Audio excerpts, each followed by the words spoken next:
ఏంటంటే మనం దేవుడికి ఎక్కడ నుండైనా ప్రార్థన చేసినా ఆయన మన ప్రార్థన తప్పకుండా దేవుడు వింటాడు. దేవుడు ఎప్పుడు కూడా నేను ఈ ప్రార్థన వినను అని ఎక్కడ కూడా ఆయన మనతో చెప్పడు. దేవుడు ఎప్పుడైనా మన ప్రార్థన ఆయన ఖచ్చితంగా వింటాడు. అంత మాత్రమే కాదు, మనము దేవుని ఎడల దేవుడి దృష్టిలో మనం ఏ పాపం చేసినా కూడా దేవా నన్ను క్షమించుము.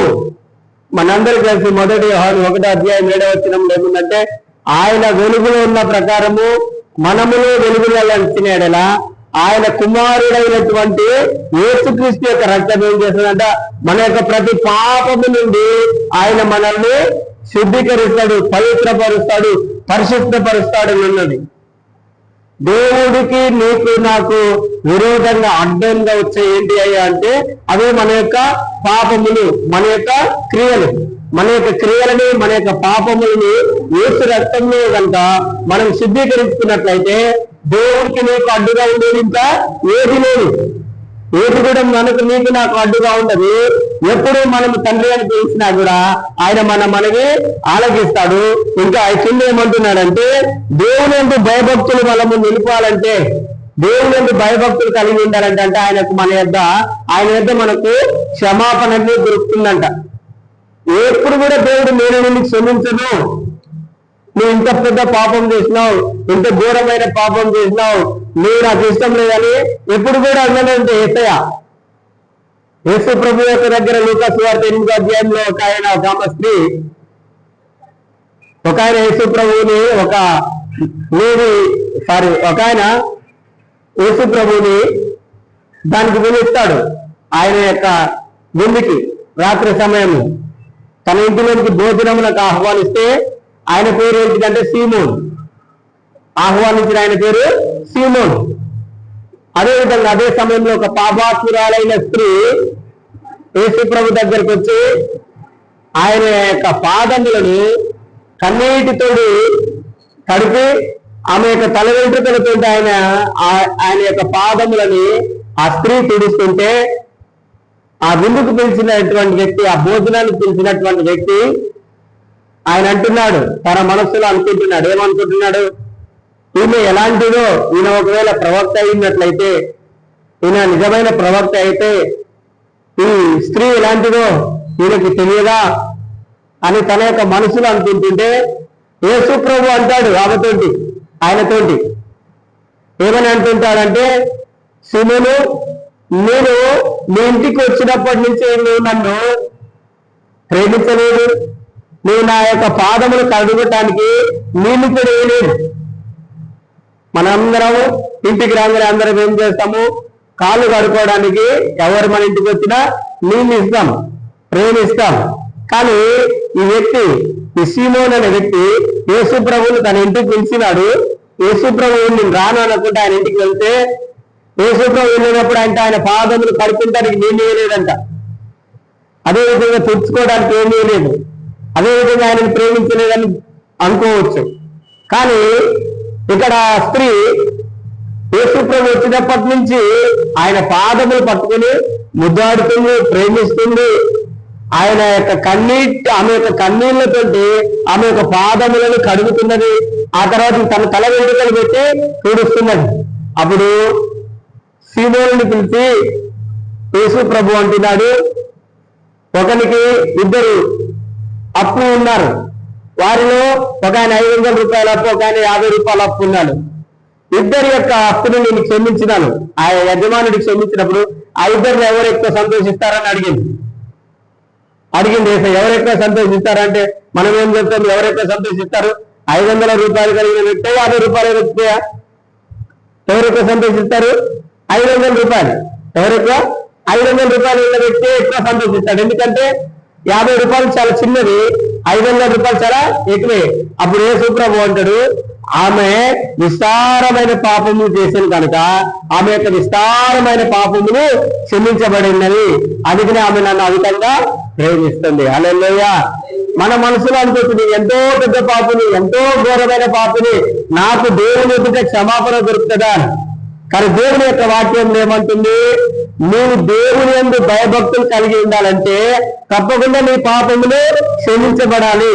నీ పాపములు క్షమించేది ఒకే ఒక యేసు ప్రభు. ఆయన నీ పాపములు క్షమించదు కనుక నీ పాపములను ఎన్నడూ జ్ఞాపకం చేసుకోకుండా మనం సంతోషించాలని దేవుని యొక్క వాక్యంలో ఆనందించాలని దేవుడు హెబ్రీ పత్రిక 8వ అధ్యాయంలో 10వ అధ్యాయంలో దేవుని యొక్క వాక్యంలో అంటాడు, ఇక మీద ఎన్నడూ కూడా నేను నీ పాపముని జ్ఞాపకం చేసుకోలేను. ఎవరంటున్నారు? యేసయ్య ఏమంటున్నాడు? నీ పాపములని నేను ఎన్నడూ కూడా జ్ఞాపకం. ఎంత కృపది, ఎంత జాలి కలిగిన దేవుడు ఆయన.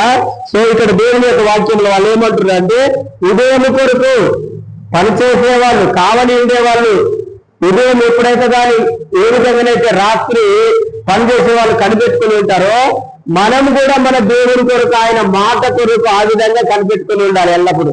దేవుడు నాతో ఏం మాట్లాడుతాడు? రాత్రి డ్యూటీకి వెళ్ళిన చూడండి, ఎప్పుడు ఉదయం అవుతుందా, ఎప్పుడు నేను ఇంటికి పోతున్నా అని ఎదురు చూస్తారు. డ్యూటీ చేసిన వాళ్ళకి అర్థమవుతుంది, నైట్ డ్యూటీ చేసిన వాళ్ళకి ఆ మాటలు అర్థమవుతుంది. నేను ఎప్పుడు తిరిగి ఇంటికి వెళ్ళాలి, ఎప్పుడు వెళ్ళాలని వాళ్ళకు ఒకటే మనసులో ఉంటుందంట. అదే విధంగా నేను కూడా దేవుడు మనతో మాట్లాడాలంటే, ఆయన కృప మనకు దొరకాలంటే మనం కూడా ఏం చేయాలి? దేవుని కొరకు కనిపెట్టుకుని ఉండాలి. ఎల్లప్పుడు మనం ఏం చేయాలి? ఆయన మాటల కొరకు దేవుని ఎదుట కనిపెట్టుకుని ఉండాలి. యేసు ప్రభు చెప్పాడు, దేవుడు అంటాడు సామెతల గ్రంథం 8వ అధ్యాయము 34వ వచనం అనుకుంటే, సామెతల గ్రంథము 8వ అధ్యాయము 34వ వచనంలో ఆయన ఏమంటున్నాడంటే, అనుదినము నా గడప యొద్ద కనిపెట్టుకుని, నా ద్వార బంధముల యొద్ద కాచుకొని, నా ఉపదేశము వినివారు ధన్యులు. దేవుడు ఏమంటున్నాడు? అనుదినము, ఏ రోజు, ప్రతిరోజు అంటున్నాడు. దేవుడు ఏమంటున్నాడు? ఆయన ద్వార బంధముల యొద్ద కనిపెట్టుకొని దేవుని యొక్క మాటలు వినేవాడు ధన్యుడు. అంటే ఆశీర్వదించబడినవాడు, ఆశీర్వాదం కలిగిన వాడు. ప్రతిరోజు మన దేవుని కొరకు కనిపెట్టుకున్నా కనిపెట్టుకోకపోయినా కానీ, ప్రతిరోజు మనకు ఏమున్నా లేకపోయినా కానీ, దేవుని యొక్క మాటను వినుటకు మాత్రం నువ్వు వేగిరపడాలి. యాకోబు 1వ అధ్యాయంలో ఆయన చెప్తాడు 21వ వచనంలో, మీరు వినుటకు వేగిరపడాలి.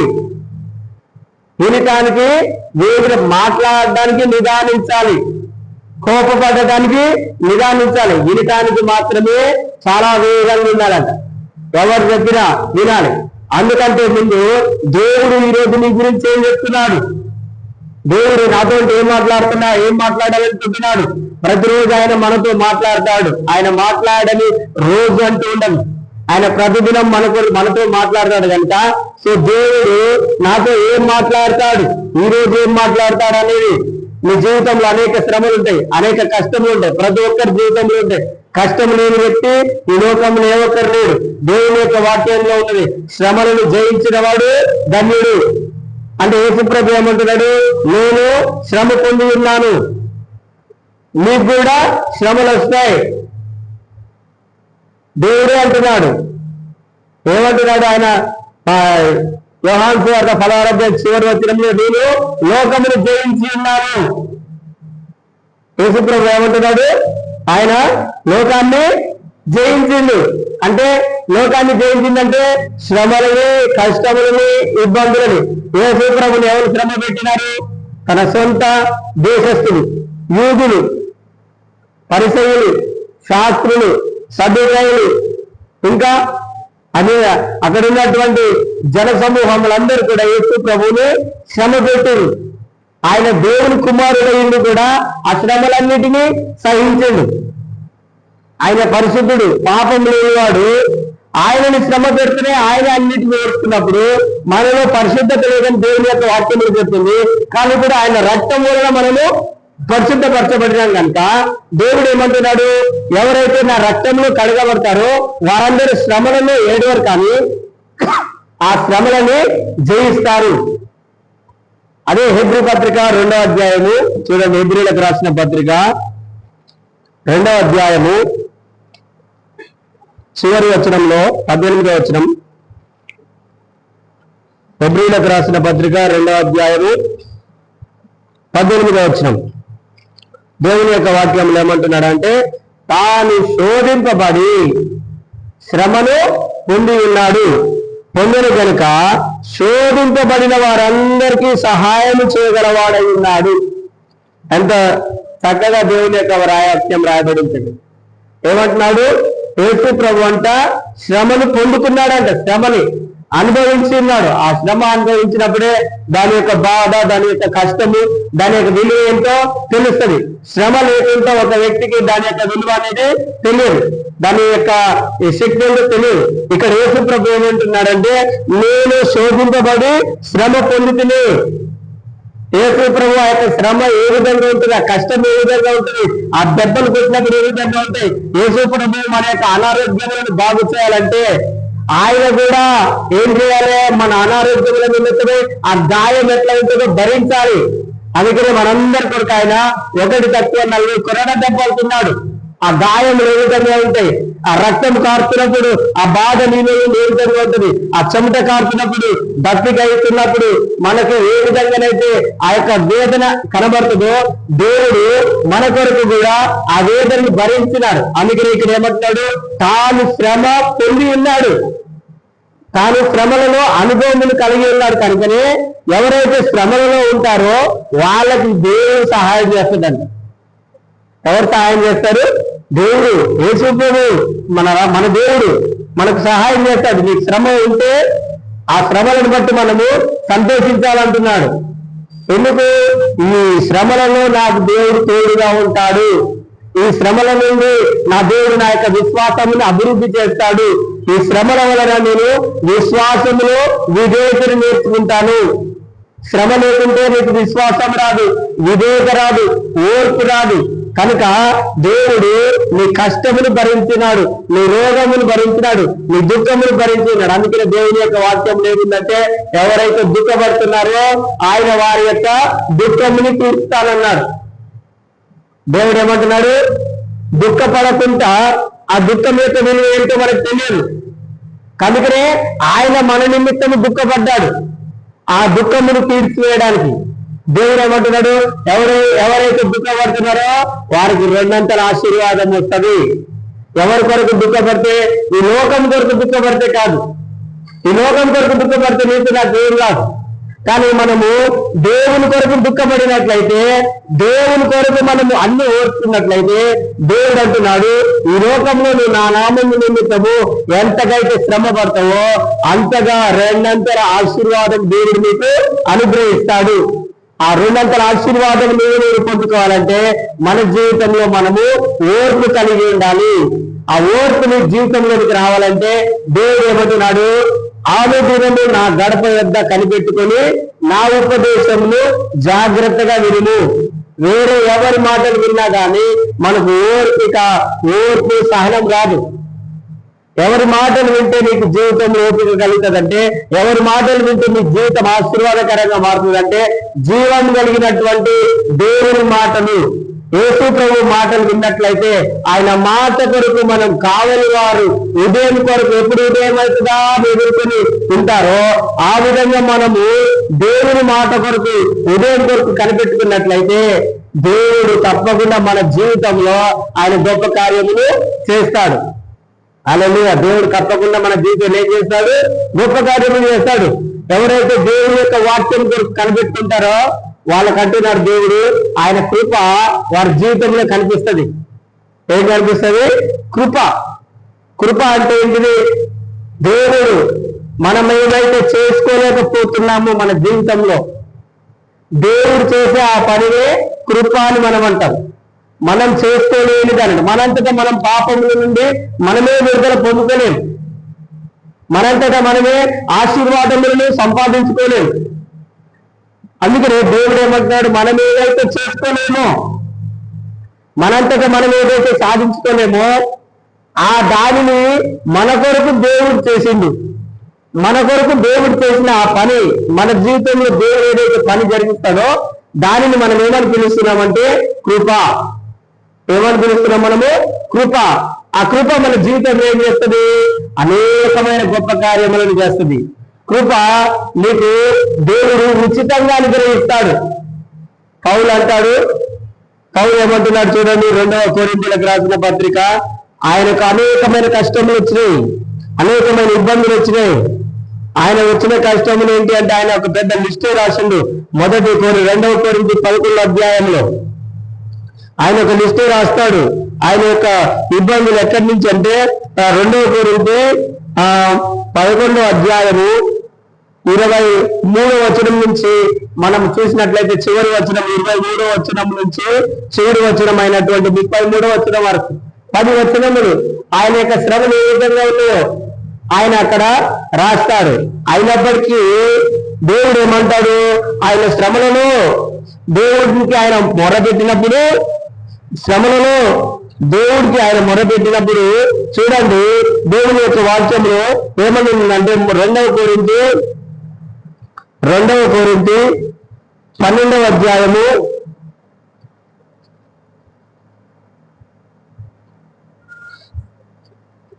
12వ అధ్యాయము 8వ వచనం నుంచి చదువుతాను. అది నా యొద్ద నుండి తొలగిపోవాలని దాని విషయమై ముమ్మారు ప్రభువును వేడుకుంటును. అందుకు నా కృప నీకు చాలును, బలహీనత యందు నా శక్తి పరిపూర్ణమవుచున్నదని ఆయన నాతో చెప్పారు. కాగా క్రీస్తు శక్తి నా మీద నిలిచిన నిమిత్తము విశేషముగా నా బలహీనతల యందే బహు సంతోషముగా అతిశయపడుతును. నేనెప్పుడు బలహీనుడునో అప్పుడే బలవంతుడిని గనుక క్రీస్తు నిమిత్తము నాకు కలిగిన బలహీనతలలోను, నిందలలోను, ఇబ్బందులలోను, హింసలలోను, ఉపద్రవములలోను నేను సంతోషించుచున్నాను. ఏమంటున్నాడు? ఆయనకు కలిగిన శ్రమ, పౌలుకు వచ్చిన శ్రమ నుండి దేవుడు ఆయనను బాగు చేయాలని, దేవుడు ఆయనని ఆ యొక్క శ్రమల నుండి అనేక మార్లు ఇబ్బందులు పడుతున్నాయి. ఏ పట్టణంలోకి వెళ్ళినా ఆ పట్టణంలో అనేక ఇబ్బందులు కలుగుతున్నాయి, అనేక శ్రమలు కలుగుతున్నాయి, అనేక హింసలు కలుగుతున్నాయి, అనేక వేదనలు కలుగుతున్నాయి. కనుక ఆయనకు అనారోగ్యం లేదు, ఆయనకు సైతాను నుండి ఇబ్బంది లేదు. కానీ ఆయన కలిగినటువంటి బాధలు, శ్రమలు ఏంటిదంటే ఏ పట్టణంలో వెళ్ళినా ఆ పట్టణంలో కొంతమంది రాళ్లతో కొడుతున్నారు, బెత్తములతో కొడుతున్నారు, సముద్రంలో ఆ దొంగల వలన అనేక రకాలుగా ఇబ్బందులు పడుతున్నారు. దాని నిమిత్తం ఆయన ఇక్కడ ప్రార్థన చేస్తున్నాడు. పౌలు ఏమంటున్నాడు? ముమ్మారు ప్రభువుకి వేడుకుంటున్నాడంట. రోజుకి ఎన్నిసార్లు ప్రార్థన చేస్తున్నాడు? ఆయన కష్టములు తొలగిపోవాలని ముమ్మారు ప్రార్థన చేస్తే దేవుడు అంటున్నాడు, ఏమంటున్నాడు? నా కృప నీకు చాలు. ఏమంటున్నాడు దేవుడు? నా కృప నీకు చాలు, నీ బలహీనతల యందు నువ్వు ఎప్పుడు బలహీనంగా ఉంటే అప్పుడు దేవుని యొక్క శక్తి నీ జీవితంలో పరిపూర్ణంగా కనిపిస్తుందంట. మనం ఎప్పుడు ఇలా బలహీనపడ్డప్పుడు నాకెందుకు అనారోగ్యం, ఎందుకు శ్రమ, ఎందుకు ఇబ్బంది అనుకుంటాం. కానీ ఇక్కడ దేవుడు చెప్తున్నాడు పౌలుకి, ఏమంటున్నాడు? నీ బలహీనంగా ఉన్నప్పుడే నా శక్తి నిన్ను కమ్ముకుంటది, నా ఆత్మ నిన్ను బలపరుస్తుంది అంటున్నాడు. నువ్వు బలహీనంగా లేకపోతే, నీకు బలహీనంగా లేకపోయినట్లయితే ఎవరి మీద నువ్వు ఆధారపడతావు? నీ మీదనే నువ్వు ఆధారపడతావు. కానీ నువ్వు నా మీద ఆధారపడాలంటే నువ్వు బలహీనంగా ఉన్నప్పుడే, నీకు ఇబ్బందులు ఉన్నప్పుడే, నీకు కష్టములు ఉన్నప్పుడే, నీకు దుఃఖం ఉన్నప్పుడే ఎల్లప్పుడూ నువ్వు నన్ను జ్ఞాపకం చేసుకుంటావు. అందుకని దేవుడు ఏమంటున్నాడు పౌలుతోటి? నా కృప నీకు చాలు, నా కృప నీకు చాలు, నీ బలహీనతల యందు నా శక్తి నేను పరిపూర్ణమవుతున్నది. అప్పుడు పౌలు ఏమంటున్నాడు? దేవుడి మాట చెప్పగానే ఏమంటున్నాడు పౌలు? క్రీస్తు శక్తి నా మీద నుంచి నిమిత్తము. ఎవరి శక్తి? క్రీస్తు శక్తి. ఎవరి శక్తి నీ మీద ఉంటుంది? క్రీస్తు, దేవుని శక్తి. దేవుని శక్తి. ఎవరైనా నిన్ను ఇబ్బంది పెడుతున్నారంటే అది నిన్ను బట్టి కాదు. ఎవరైనా మీకు శ్రమలను కలిగిస్తున్నారంటే అది మనమేదో ఇబ్బంది పడుతున్నట్టు కాదు. దేవుని యొక్క శక్తి మనలో ఉన్నది. యేసు ప్రభువు మనలో ఉన్నాడు, పరిశుద్ధాత్మ దేవుడు మనలో ఉన్నాడు. మనలో ఉన్న ఆ దేవుని బట్టి అవతల వాళ్ళకి బాధ అనిపిస్తుంటది. అందుకే మనకు శ్రమలు కలుగుతున్నాయి. నేను బట్టి కాదు ఆ శ్రమ వచ్చేది. మనలో ఉన్న దేవుణ్ణి బట్టి ఆ శ్రమలు కలుగుతున్నాయి. కనుక మనమేమనుకోవాలి, నా దేవుణ్ణి బట్టి నాకు ఈ శ్రమ వస్తుంది, నేను నా యేసయ్యను వెంబడిస్తున్నాను కనుక నాకు ఈ శ్రమ వస్తుంది, నా యేసయ్య నుండి నన్ను దూరం చేయడానికి ఈ శ్రమలు వస్తున్నాయి కనుక ఈ శ్రమలలో నేను ఎంత మాత్రము కృంగిపోను, ఈ శ్రమలలో నేను ఎంత మాత్రము ఇబ్బంది పడను, ఈ శ్రమలలో నా యొక్క దేవుని శక్తి నా మీద నిలుస్తున్నది కనుక క్రీస్తు యొక్క శక్తి నా మీద నిలిచినట్లు నా యొక్క శ్రమలలో నేను అత్యధికంగా ఆనందిస్తాను. ఈ మాట మీరు కూడా పౌలు వల్ల చెప్పాలి, ధైర్యంగా. ఈ మాట చెప్పాలంటే ఎంత ధైర్యం ఉండాలి. నేను కూడా దేవుని కొరకు శ్రమలను అనుభవిస్తాను, శ్రమలను అనుభవిస్తుంటే నా దేవుని యొక్క శక్తి నా మీద నిలుస్తుంది. ఇంకేమంటున్నాడు చూడండి, నేను నా బలహీనతల యందు నేను అత్యధికంగా సంతోషిస్తాను. మనం చెప్పగలుగుతామో? నేను ఎప్పుడు బలహీనుడును, నువ్వు ఎప్పుడు చెప్పాలి. నీకు ఎప్పుడైనా బలహీనంగా కనిపిస్తే, నీ శరీరము, నీ ప్రాణము, నీ ఆత్మ నీకు ఎప్పుడైనా బలహీనంగా అనిపిస్తే, నీ కుటుంబంలో ఇబ్బందులు వస్తే, నీ కుటుంబంలో సమస్యలు వస్తే అప్పుడే నువ్వు చెప్పలే, అప్పుడే నేను బలవంతుణ్ణి, అప్పుడే నాకు జయం వస్తుంది, అప్పుడే నాకు విజయం వస్తుందని చెప్పాలి. శ్రమలు వచ్చినప్పుడు ఏడవకూడదు. అర్థమవుతుందమ్మా? శ్రమలు వచ్చినప్పుడు ఏడవద్దు. ఆ శ్రమలో దేవుడు నీకు సహాయం చేస్తానంటున్నాడు. ఎబ్రీ పత్రిక మనం చూసిన 2:12 ఎవరైతే శ్రమ పడుతున్నారో వారికే నేను సహాయం చేస్తానంటున్నాడు. నువ్వు శ్రమ పడుతున్నప్పుడు దేవుడు నీకు సహాయం చేస్తాడు. అందుకనే శ్రమలు వస్తున్నాయంటే, కష్టం నీ జీవితంలో కనిపిస్తుందంటే నువ్వు ఏడవకూడదు. దేవుని యొక్క మహిమ నా మీద ఉన్నది, దేవుడి నుండి నన్ను దూరం చేయాలని, లేదంటే దేవుడు నన్ను ఒక ప్రత్యేకమైన పిలుపు చేత పిలిచిండు, ఆ పిలుపులో నన్ను కనబడకుండా, ఆ పిలుపులో నేను వెళ్ళకుండా ఈ కుటుంబ సంబంధమైనవి కావచ్చు, లోక సంబంధమైనవి కావచ్చు, లేదంటే నువ్వు ఉద్యోగం చేస్తున్న దగ్గరనైనా, నువ్వు పని చేస్తున్న దగ్గరైనా, మన ఇంటి పక్కన ఎవరైనా మనకు శ్రమలను కలగజేయచ్చు, ఎవరైనా మనకు శ్రమలను కలగజేయచ్చు. ఆ శ్రమలలో నువ్వేం కాకూడదు, దుఃఖపడకూడదు. దుఃఖపడుతున్నావంటే సైతానికి నీ మీద విజయం వస్తున్నట్టు. కానీ నువ్వు సంతోషిస్తున్నావంటే నువ్వు సాతానుని అనగదొక్కుతున్నట్టు, నువ్వు సాయితాన్ని ఏం చేస్తున్నట్టు, అనగదొక్కుతున్నట్టు. అంటే నీ యొక్క పిలుపులో నువ్వు స్థిరంగా నిలబడుతున్నావు. దేవుడు నన్ను పిలిచిండు, దేవుడే నాకు చెప్పినాడు, నా నామము నిమిత్తమై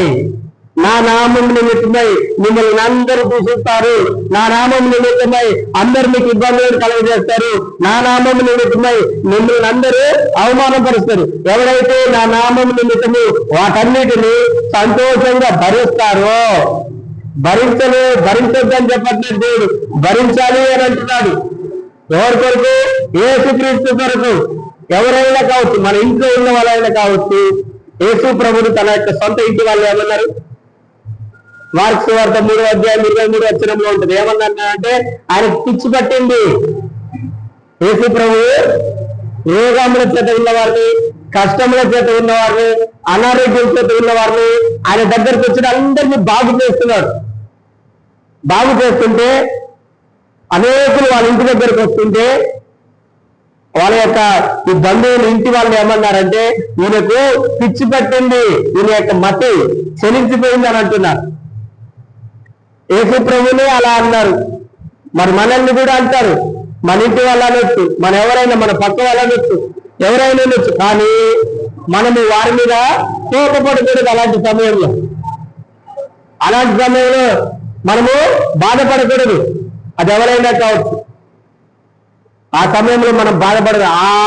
ఆ సమయంలో ఎవరైతే మనల్ని అలా అంటారో ఆయన నామమును బట్టి మనకి ఈ యొక్క శ్రమ వచ్చింది కనుక మనము ఆయనను బట్టి సంతోషించాలి. హల్లెలూయా. సో ఎప్పుడైతే నువ్వు ఆయన నామంలో నువ్వు సంతోషిస్తుంటావో ఆయన కృప నీకు సరిపోతుంది, ఆయన కృప నీ జీవితంలో కనిపిస్తుంది. ప్రతిరోజు నువ్వు దేవుని యొక్క వాక్యం కొరకు కనిపెట్టినట్లయితే, దేవుని యందు ఈ యొక్క కష్టములన్నిటిని నువ్వు జయించి, ఇప్పుడు నువ్వు ఏదైతే కష్టం ఉన్నదో, ఏదైతే ఇబ్బంది ఉన్నదో, ఏదైతే శ్రమ ఉన్నదో, ఈ శ్రమని కష్టముని నువ్వు జయించాలంటే నువ్వు ప్రతిరోజు దేవుని యొక్క వాక్యముని నువ్వు వినాల్సిందే. ఒకరోజు ఆదివారం ఒకరోజు మనం దేవుని యొక్క వాక్యం వింటా, మిగతా రోజు దేవుని యొక్క వాక్యం వినంటే కుదరదు. నీవు దేవుని యందు భయభక్తులు కలిగి ఉండాలంటే, నీ కష్టములలో నీ దుఃఖములో నిన్ను ముందుకు నడిపించేది ఏంటంటే ఆయన యొక్క వాక్యము, ఆయన యొక్క మాట. ఆయన మాట నిన్నేం చేస్తుంది? దేవుని యొక్క వాక్యము సజీవమైనది. మనందరం కలిసి హెబ్రీ పత్రిక 4వ అధ్యాయం 12వ వచనం లేకుంటే, ఎందుకనగా దేవుని యొక్క వాక్యము సజీవమైనది, బలము కలిగినది, అది రెండంచులు కలిగినటువంటి ఖడ్గము, అది ఎటువంటి మూలికలైనను ఎముకలైనను విభజించినంత మటుకు అది దూరుతూనే దేవుని యొక్క వాక్యము నీ యొక్క హృదయం ఎక్కడ వేదన ఉన్నదో ఆ వేదనంతటినీ తొలగించేస్తుంది. నీ మనసులో ఎక్కడైతే గాయములు ఉన్నాయో ఆ గాయములన్నిటినీ తొలగించేస్తుంది. నీ శరీరంలో ఎక్కడైతే అనారోగ్యం ఉన్నదో దేవుని యొక్క వాక్యం అక్కడికి వెళ్ళి నీ శరీరంలో ఉన్నటువంటి ఆ అనారోగ్యం అంతటినీ దేవుని యొక్క వాక్యము తీసివేస్తుంది. ఎందుకంటే దేవుని యొక్క వాక్యము రెండంచులు కలిగిన ఖడ్గం. అందుకని దేవుని యొక్క వాక్యంలో మనం ఈరోజు ఏం చదువుతున్నాం? అనుదినము దేవుడు చెప్తున్నాడు. సామెతల గ్రంథం 8వ అధ్యాయం 34వ వచనంలో అనుదినము, ప్రతిరోజు డైలీ నువ్వు నేనేం చేయాలి? దేవుని యొక్క వాక్యం వినటానికి ఆయన గడప ఎదుట కనిపెట్టుకొని ఉండాలంటున్నాడు. దేవుడు ఇంకేమంటున్నాడంటే ప్రకటన గ్రంథం 3వ అధ్యాయం 20వ వచనంలో, ఇదిగో తలుపు మీద తీసి ఉంచి ఉన్నాను. మొట్టమొదటిగానేమో దేవుడు ఏమన్నాడంటే నా గడప ఎదుట మీరు ఉండండి. ఎవడైనా ఒకవేళ మూసేస్తే ఎవడు ఆ లోనికి రాడు. కానీ దేవుడు ఏమంటున్నాడు? ఇదిగో తలుపుని ఎదుట తీసి ఉంచి ఉన్నాను, ఎవడైనా నా స్వరము విని,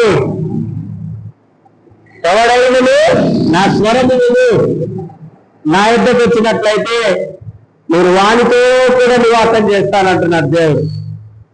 నీతో దేవుడు నివాసం చేస్తాడు. అందరూ చెప్పండి, దేవుడు మనతో ఏం చేస్తాడు? నివాసం. దేవుడు నీతో ఏం చేస్తాడు? నివాసం, సహవాసం చేస్తాడు. దేవుడే నీలో నివాసం చేయాలనుకుంటున్నాడు. ఆయనే నీలో జీవించాలనుకుంటున్నాడు. మనము ఆయనతో ఉండడం కాదు, కానీ ఆయనే మనతో ఉండాలనుకుంటున్నాడు. జీవం కలిగిన దేవుడే మనలో నివాసం చేయాలనుకుంటున్నాడు, మనలో సహవాసం చేయాలనుకుంటున్నాడు. నేను వాని వద్దకు వచ్చి వానితో ఎప్పుడైతే మనం దేవుని యొక్క వాక్యముని వినటానికి మనము ఎప్పుడైతే సిద్ధపడతామో, దేవుడు ఎప్పుడు చెప్తున్నాడు? ప్రతి ఉదయమున, ప్రతి మధ్యాహ్నమున, ప్రతి సాయంకాలమున దావీదు అంటాడు, ఉదయం, మధ్యాహ్నం, రాత్రి నేను ఆయన వాక్యం కొరకు ఆశతో కనిపెట్టుకుంటున్నాను. నువ్వు కూడా దేవుని యొక్క వాక్యం కొరకు ప్రతిరోజు కనిపెట్టుకున్నట్లయితే ఆయన వాక్యము నీకు నువ్వు నడవలసిన మార్గంలో వెళ్ళి నడిపిస్తుంది. ఆయన వాక్యం నిన్ను వర్ధిల్ల చేస్తుంది. ఆయన వాక్యము కష్టంలో ఉంటే ఆ కష్టంలో నుండి నిన్ను తప్పిస్తుంది. ఆయన వాక్యము నువ్వు బాధల్లో ఉంటే ఆ బాధ నిన్ను తప్పిస్తుంది. అంత మాత్రమే కాదు, ఆయన వాక్యం నిన్ను ధనవంతునిగా చేస్తుంది. నీకు కావలసిన ఆర్థిక వనరులన్నిటినీ ఆయన వాక్యము నీకు సమకూరుస్తుంది. ఎందుకంటే నువ్వు ఎవరి కొరకు కనిపెట్టుకుంటున్నావు? దేవుడి కొరకు. మనుషుల కొరకు కనిపెట్టుకోకూడదు. మనుషుల కొరకు మనం కనిపెట్టుకుంటే మనకేమీ కూడా రాదు. మనం దేవుడి కొరకు కనిపెట్టుకుంటే దేవుడు మనకు సమస్తమును ఇస్తాడు. హల్లెలూయా. దేవుడు ఆయన యొక్క రక్తంలో కడగడం ద్వారా మనం ఏమై ఉన్నాము చూద్దాం. ఒక వచనం చూద్దాము. ప్రకటన గ్రంథము 1వ అధ్యాయము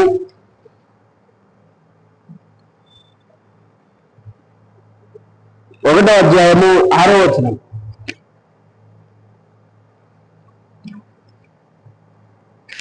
ప్రకటన 1వ అధ్యాయము 6వ వచనం. మనలను ప్రేమించుచు తన రక్తము వలన మన పాపముల నుండి మనలను విడిపించిన వానికి మహిమయు ప్రభావములు యుగయుగములు కలుగును గాక. ఆమేన్. ఆయన మనల్ని తన తండ్రి యొక్క దేవునికి ఒక రాజ్యముగాను యాజకులుగాను చేసెను. హల్లెలూయా.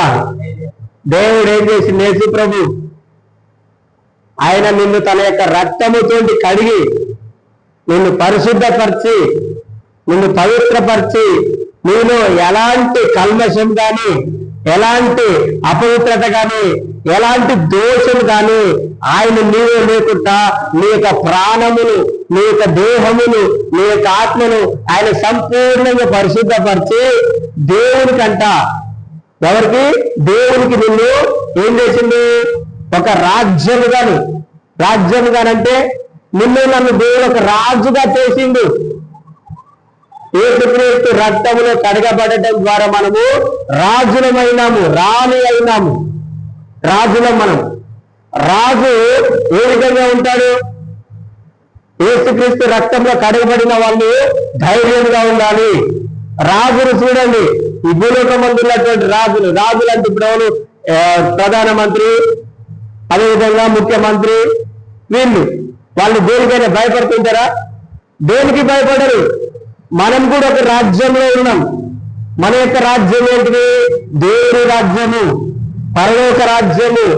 మన రాజ్యము ఇహలోక సంబంధమైనది కాదు, మనది పరలోక సంబంధమైనది.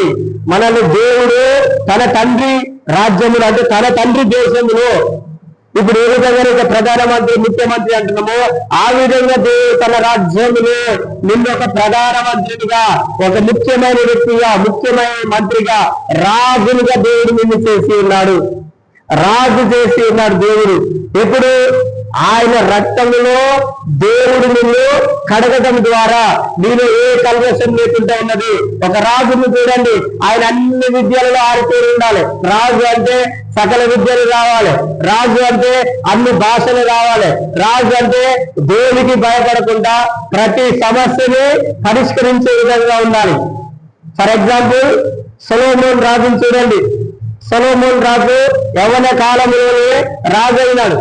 యవ్వన కాలంలో రాజు అయితే ఆయనకి ఏ విధంగా ఇంత గొప్ప దేశానికి నన్ను రాజుగా చేసి ఉన్నాడు.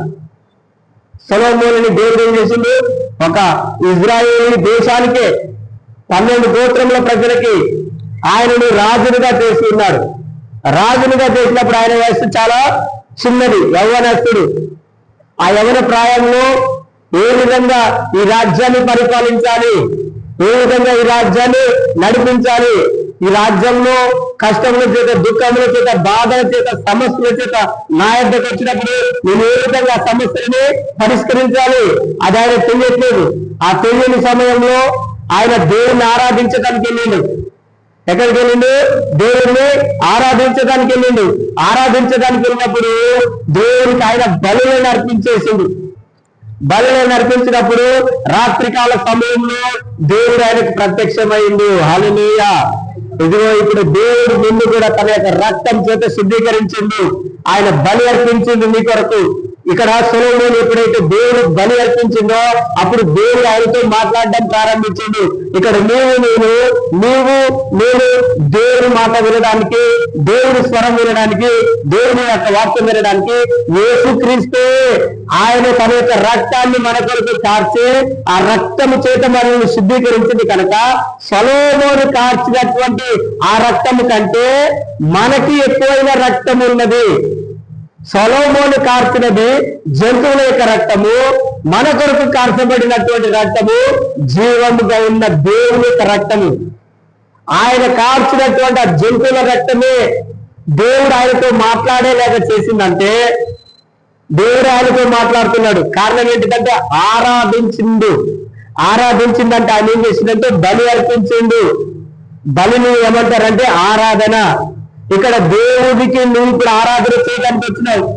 ఏ విధంగా నువ్వు ఆరాధన చేస్తున్నావు అంటే నీ యొక్క పూర్ణ హృదయంతో, నీ పూర్ణ మనసుతో ఇప్పుడు నువ్వు దేవునికి సజీవ యాగముగా, ఇది ఏ పని? ఇది సజీవ యాగముగా నువ్వు బలి అర్పిస్తున్నావు.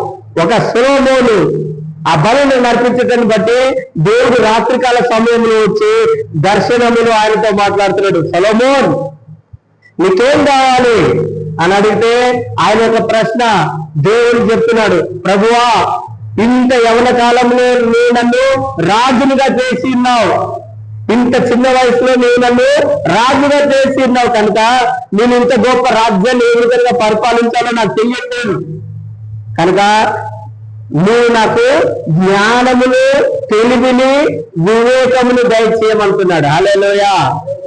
ఏమంటున్నాడు? జ్ఞానమును, తెలివిని, వివేకమును దయచేయని అడుగుతున్నాడు.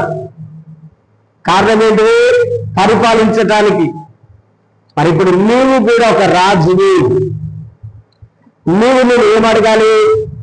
నేను పొందుకున్న పరిశుద్ధత, నేను పొందుకున్నటువంటి ఈ రాజరికము నేను పొందుకున్నటువంటి ఈ పరిశుద్ధత నేను కోల్పోకూడదు ప్రభువా. మనం ఏం చేయకూడదు? చాలా మంది పాపం చేసి పరిశుద్ధతను కోల్పోతున్నారు. చాలా మంది పాపం చేసి ఈ రాజరికాన్ని కోల్పోతున్నారు. చాలా మంది తప్పుడు పనులు చేసి ఈ యొక్క దేవుడు అనుగ్రహించిన ఈ రాజరికమును పోగొట్టుకుంటున్నారు. ఒక చిన్న పాపమును బట్టి, ఒక చిన్న తప్పును బట్టి దేవుడిచ్చిన ఈ యొక్క పవిత్రతను, ఈ యొక్క పరిశుద్ధతను పోగొట్టుకుంటున్నారు.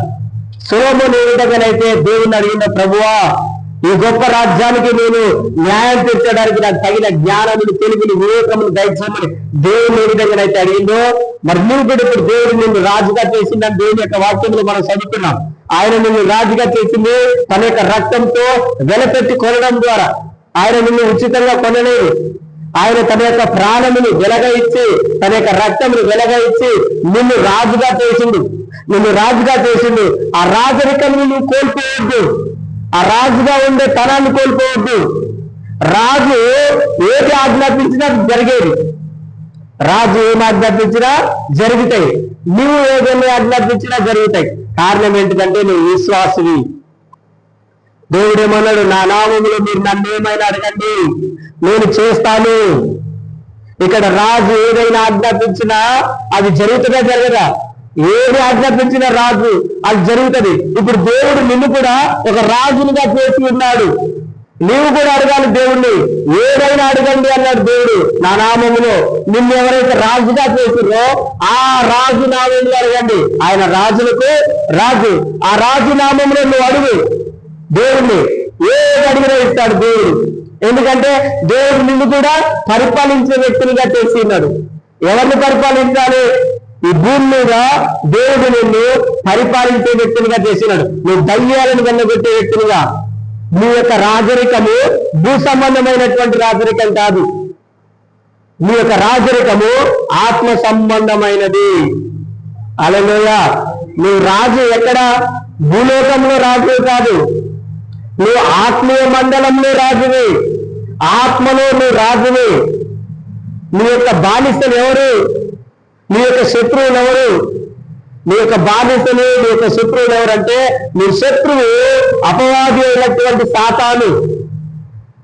నీ యొక్క బానిసలు ఎవరంటే అనారోగ్యములు, సమస్యలు, కష్టములు, దుఃఖము, ఇవన్నీ నీ యొక్క బానిసలు. నువ్వు వాటికి బానిసలు కాదు.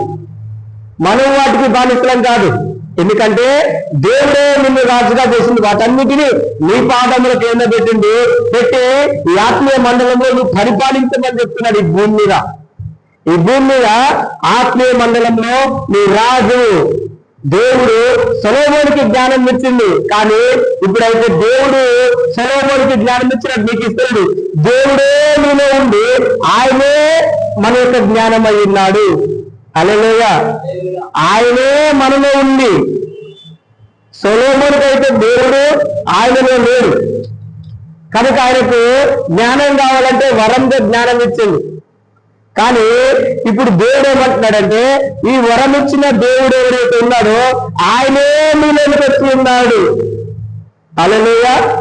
ఆ వరం ఇచ్చే దేవుడే నీలోకి వచ్చింది కనుక ఇప్పుడు నీ వరముని, జ్ఞానముని వెతకట్టు. ఆ జ్ఞానం ఇచ్చే దేవుడే నీలో ఉన్నాడు. ఆయన నిన్ను వెతకాలి. నిన్ను రాజుగా చేసిన దేవుడు ఎక్కడో లేడు, నీలోనే ఉన్నాడు.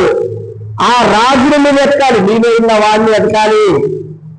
నీలో ఉన్న దేవుని నువ్వు వెతకాలి. ఆయనే మనకు జ్ఞానము, ఆయనే మనకు తెలివి, ఆయనే మనకు పరిశుద్ధత. సో ఆయనే నీలో ఉండి మాట్లాడతాడు. అంటే పరిపాలించేది నీలో ఉన్నటువంటి దేవుడు. దేవుడే నిన్ను రాజుగా చేసింది కనుక నువ్వు పరిపాలించాల్సింది ఏంటిది?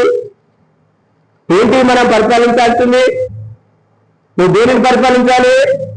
దురాత్మలను ఆజ్ఞాపించాలి, దయ్యములను వెలగొట్టాలి, శత్రువుని పారదోలాలి. దేవుని యొక్క మందిరములోనికి, దేవునిలోనికి నువ్వు రాజు. నీ మాట ఎవరైనా వింటారు, నీ మాట ఎవరు చెప్పినా వింటారు. సైతానైనా వింటది, మనుషులైనా వింటారు, దయ్యములైనా వింటాయి, రోగములైనా వింటాయి. కారణం ఏంటంటే యేసు ప్రభు తన రక్తంతో నిన్ను కడిగి ఆయన నిన్ను తన రాజునిగా చేసి ఉన్నాడు. హల్లెలూయా. ఏం చేశాడు దేవుడు? నేను రాజుగా. నువ్వు దయ్యాలకు భయపడే వ్యక్తిగా కాదు దేవుడు నిన్ను చేసింది, రోగాలకు భయపడే వ్యక్తిగా కాదు దేవుడు నిన్ను చేసింది, దయ్యములను పరిపాలించి రాజుగా దేవుడు నిన్ను చేసి ఉన్నాడు. అందుకని దేవుడు ఏమంటాడు? ప్రతి విధమైన అపవిత్రాత్మల మీద, దయ్యముల మీద నేను మీకు అధికారం ఇచ్చి ఉన్నాను. దేవుడు వేటి మీద నీకు అధికారం ఇచ్చి ఉన్నాడు? చెప్పండి, దేని మీద అధికారం ఇచ్చింది? అపవిత్రాత్మల మీద, దయ్యముల మీద, రోగముల మీద, సమస్యల మీద, బాధల మీద, ఇబ్బందుల మీద, వాటన్నిటి మీద దేవుడు మీకు అధికారం ఇచ్చింది. మీ శరీరం పైన దేవుడు మీకు అధికారం ఇచ్చింది. మీ శరీరంలో ఏ అనారోగ్యం కనిపిస్తున్నా ఆ అనారోగ్యానికి నువ్వు ఆజ్ఞాపించాలి. ఏ రోగమా? నేను రాజుని, నేను పరిపాలించేవాడిని. నువ్వు అలా చెప్పాలి. ఏమని చెప్పాలి? నేను రాజుని, నేను పరిపాలించేవాడిని. రాజు చెప్తే ఎవరైనా ఆయన మాట వినాల్సిందే. ఈ విధంగా నువ్వు చెప్పు చూడు. నీ యొక్క రాజరికపు హక్కుని నువ్వు కలిగి ఉండు, పరిపాలించు. అందరూ అప్పుడు దయ్యములు కూడా గమనిస్తాయి. ఇప్పుడు నేనే రాజునైనానని తనకు తానే సొలొమోను చెప్పుకోలేదు. సొలొమోను రాజైనాడని అందరు చూసారు. అదేవిధంగా నీకు అధికారం ఉన్నదని, నువ్వు రాజు అని ఈ లోకంలో ఉన్న దురాత్మలు కూడా చూడాలి. చూడాలంటే రాజు అయినప్పుడు ఏం చేస్తారు? మొత్తం పెద్ద పెద్ద బూరలు ఊది తమక వేసి మోగించి ఊరంతా చెప్తుంటారు. ఒక ఎమ్మెల్యే గెలిచిందంటే ఏం చేస్తారు? అందరికి తెలిసేలాగా టీవీలలో అంతటా ప్రచారం చేస్తారు కదా. అదే విధంగా నేను కూడా రాజుగా ఉన్నానని, దేవుడు నన్ను రాజుగా చేసి ఉన్నాడని నువ్వు కూడా ప్రకటించాలి. నేను రాజుగా ఉన్నాను, నువ్వు రాజు అని. ఈ ఆత్మీయ మండలంలో ఉన్న దురాత్మలు నిన్ను చూడాలి. ఎప్పుడైతే ఈ దురాత్మలు నువ్వు రాజు అని గమనిస్తాయో, నువ్వు రాని అని గమనిస్తాయో, అప్పుడు దయ్యములన్నీ నీకు గడగడలాడతాయి, రోగాలన్నీ నీ ఎదుట గడగడలాడతాయి, దురాత్మలన్నీ నీ ఎదుట గడగడలాడతాయి, అపవిత్రాత్మలన్నీ నీ ఎదుట గడగడలాడతాయి. ఈ గడగడలాలంటే నిన్ను నువ్వు రాజుగా చూసుకోవాలి. ఎలా చూసుకోవాలి? నేను యేసుక్రీస్తు యొక్క రాజుని, ఆయన రాజ్యములు నన్ను రాజునిగా చేసి ఉన్నాడు. ఎవరి రాజ్యంలో నువ్వు రాజు? ఈ లోక రాజ్యంలో రాజు కాదు, దేవుని రాజ్యములో దేవుని కుమారుడిగా దేవుని యొక్క రాజువులు. ఎవరు రాజువుడు? దేవుని రాజువి. దేవుడే నిన్ను రాజునిగా చేసింది, దేవుడే నీకు అధికారం ఇచ్చింది. ఏ మనిషి నీకు అధికారం ఇవ్వలేదు, ఏ మానవుడు నీకు అధికారం ఇవ్వలేదు. గలతీయులకు రాసిన పత్రిక 1వ అధ్యాయంలో పౌలు అంటాడు, ఏ మనిషి వలన కాదు. చూడండి, గలతీయులకు రాసిన పత్రిక 1వ అధ్యాయము 1వ వచనంలో,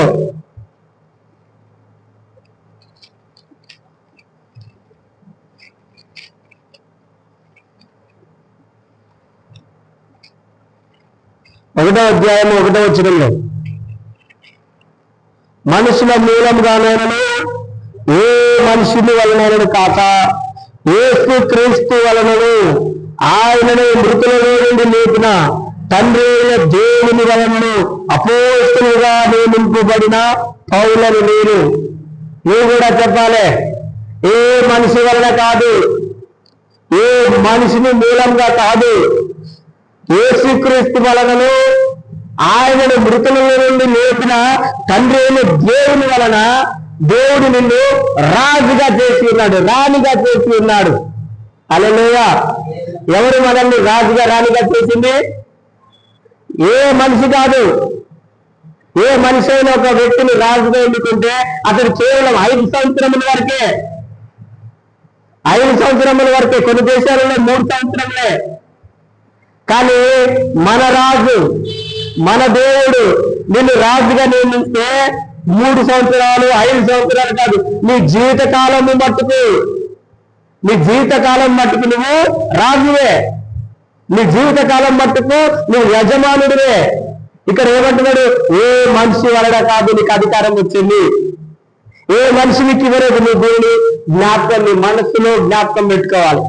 ఏ మనిషి నన్ను అధికారినిగా నియమించలేదు, నన్ను నియమించిన వాడు నా కొరకు ప్రాణం పెట్టి మృతుల నుండి లేచిన ఆ తండ్రి అయిన దేవుని యొక్క కుమారుడు యేసుక్రీస్తు.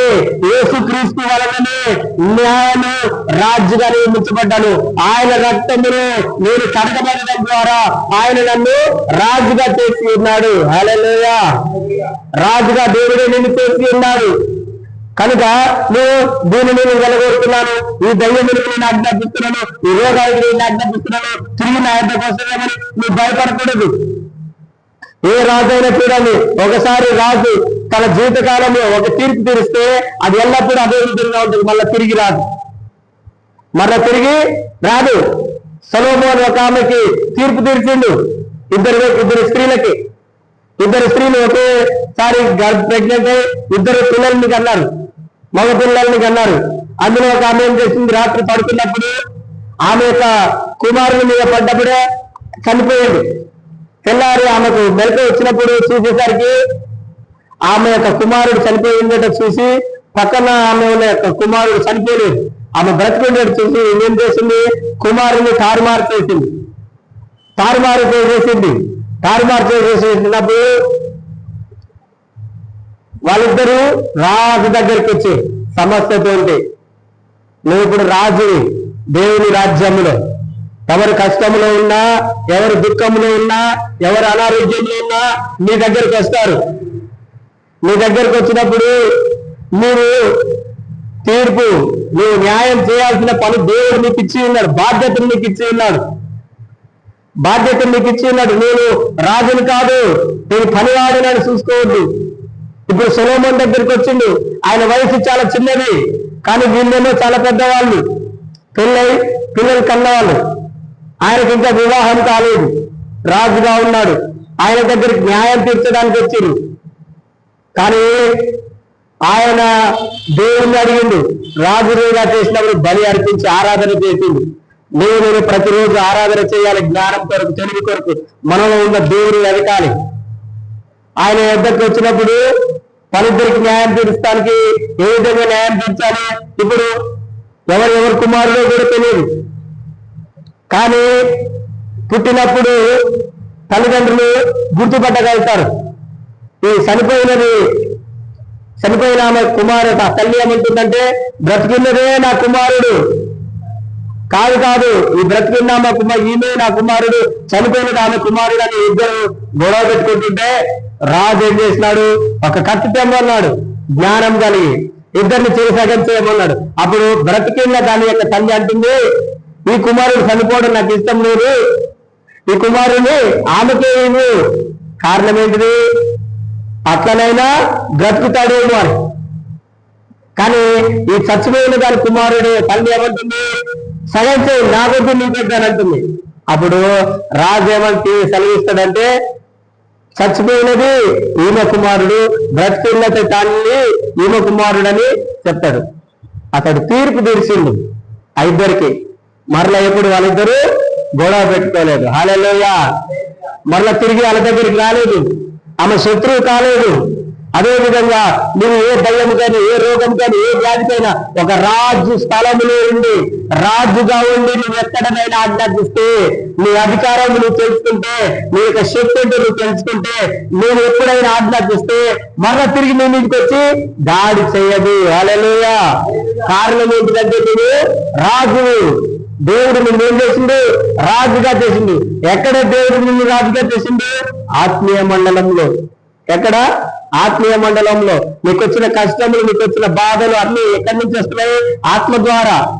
శరీర రూపంలో వస్తే నువ్వు వాటిని ఎదుర్కొంటావు. కానీ నీకు వస్తున్న కష్టములు, శ్రమలు, ఇబ్బందులన్నీ శరీర సంబంధమైనవి కాదు, కానీ అవి ఆత్మ సంబంధమైనవి. ఆత్మ సంబంధమైన వాటిని ఎదుర్కోవడానికి దేవుడు నన్ను రాజుగా చేసి ఉన్నాడు. హల్లెలూయా.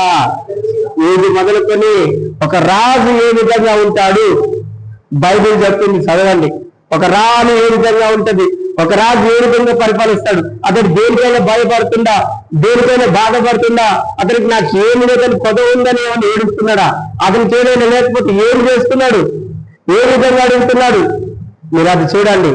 దేవుడు నీ జీవితంలో కూడా అలాగా రాజులాగా పరిపాలించే ఆ గొప్ప భాగ్యమును దేవుడు నీకు అనుగ్రహించి ఉన్నాడు. హల్లెలూయా. Praise the lord. దేవుడి యొక్క వాక్య భాగాన్ని దీవించి ఆశీర్వదించును గాక.